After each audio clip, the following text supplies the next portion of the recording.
He went home again, and once more such a crowd collected that they could not even have a meal.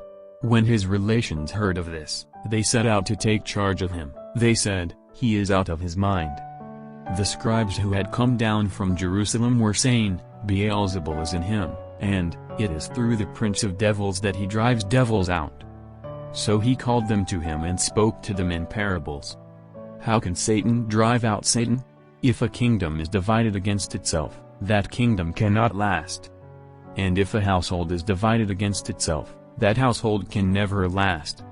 Now if Satan has rebelled against himself and is divided, he cannot last either, it is the end of him. But no one can make his way into a strong man's house and plunder his property unless he has first tied up the strong man. Only then can he plunder his house. In truth I tell you, all human sins will be forgiven, and all the blasphemies ever uttered. But anyone who blasphemes against the Holy Spirit will never be forgiven, but is guilty of an eternal sin." This was because they were saying, "There is an unclean spirit in him." Now his mother and his brothers arrived and, standing outside, sent in a message asking for him.